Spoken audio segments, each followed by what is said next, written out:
des stands afin de permettre aux participants de passer en revue les résultats. À l'école Missira à Ségou, Honoré Tchenou et Bassi Traoré étaient à la cérémonie d'inauguration.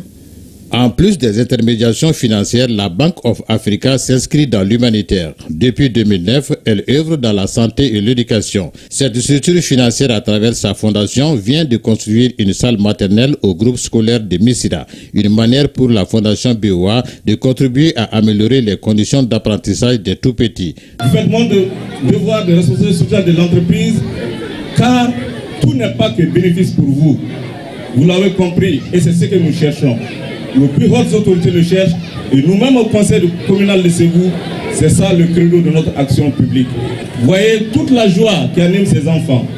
6 latrines rénovées, 6 salles de classe, la peinture de la clôture de l'établissement sont les commodités qui s'ajoutent à la réalisation de cette infrastructure. Le coût global s'élève à près de 30 millions de francs CFA. La qualité du cadre dans lequel on était dit contribuer à la qualité des apprentissages. Et aujourd'hui, la Banque of Africa a contribué à améliorer la qualité des apprentissages dans la commune urbaine de Ségou, précisément à l'école de Missira. À côté de la construction des écoles, de la rénovation des écoles, de la construction des centres de santé, de l'équipement des centres de santé, nous œuvrons aussi dans l'action humanitaire. Chaque fois qu'on fait des réalisations, on dit toujours aux bénéficiaires, s'il vous plaît, prenez-en soin.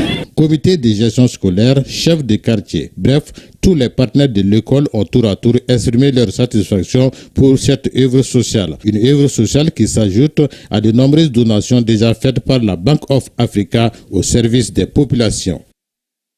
Toujours à Ségou, les nouveaux membres du CCM Mali suivent une formation sur les valeurs, principes et directives du Fonds mondial. Durant 4 jours, les nouveaux membres des instances de coordination nationale ICN, composées des représentants du secteur public et du secteur privé et de la société civile, échangent sur les modules comme les subventions du Fonds mondial, la bonne gouvernance. Les détails avec Abdourahmane Sinkare et Issaba.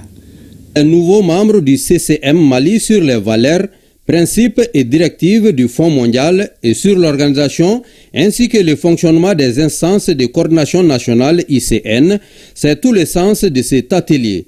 Initié par CCM Mali, cette formation permettra aux participants de connaître l'environnement institutionnel pour mieux accompagner l'État et ses partenaires. C'est pour mieux cerner ce qui est CCM en quelque sorte.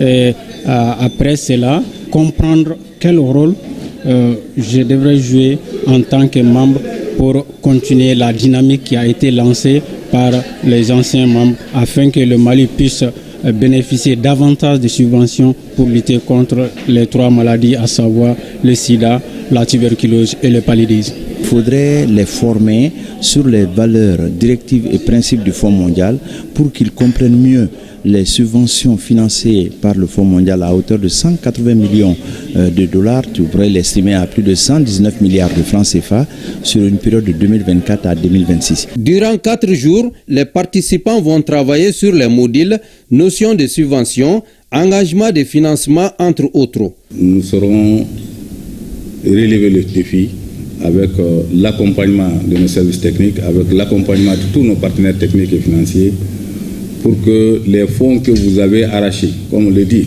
parce que c'est de votre lobbying, c'est de vos efforts que notre pays a pu récolter vraiment tous ces fonds.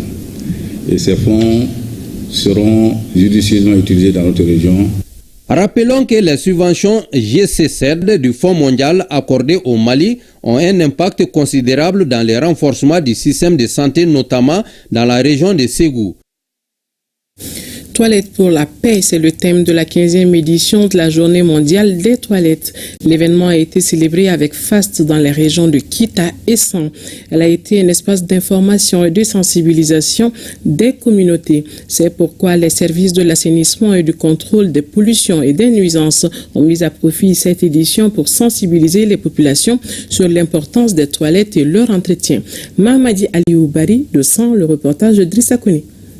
Sans doute, le manque d'assainissement constitue un facteur de risque important pour la santé des populations dans leur milieu. Il affecte surtout les pauvres, les vulnérables et les populations marginales. Cette journée mondiale des toilettes dans la région de Kita permettra l'accès facile de tous à des toilettes hygiéniques, mais aussi... Si les 364 villages que compte la région de Kita, seulement 105 ont été certifiés de 2009 à 2024. Soit un taux de 29%. Le tableau est peu luisant.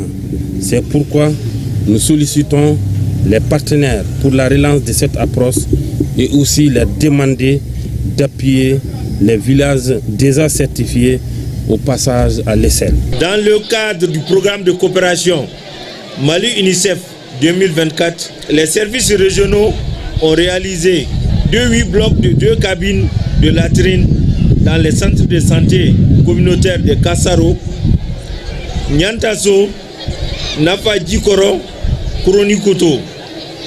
5 blocs de 2 latrines dans les centres de développement de la petite enfance des Caps de Bafoulavé, Goumfang, Djimekoro, Sitafula et de Sagabari, Gadougou 1 et 2. Et 2 blocs de 3 latrines et 1 bloc de 2 cabines dans le second cycle du Cap de Kita. Les prestations d'artistes de Kita et la mise en scène du groupe théâtral Madoussassi Boiré sur le thème Toilettes pour la paix ont apporté un plus dans la sensibilisation des communautés pour le changement de comportement par rapport à l'accès facile aux toilettes et à l'hygiène. Créée à l'origine par l'Organisation mondiale des toilettes en 2001, la journée est réservée pour attirer l'attention de la crise mondiale de l'assainissement. Depuis, la journée mondiale des toilettes a pris de l'ampleur chez les partenaires internationaux et en 2013, l'Organisation des Nations Unies a adopté une résolution consacrant le 19 novembre, journée mondiale des toilettes. La célébration de cette 15e édition de la journée mondiale des toilettes a été possible grâce au partenariat fécond entre la Direction régionale de l'assainissement, du contrôle de pollution et des nuisances de Kita et l'UNICEF CAI. C'est tout pour ce journal. Merci de l'avoir suivi. Puisse Dieu protéger le Mali et les Maliens.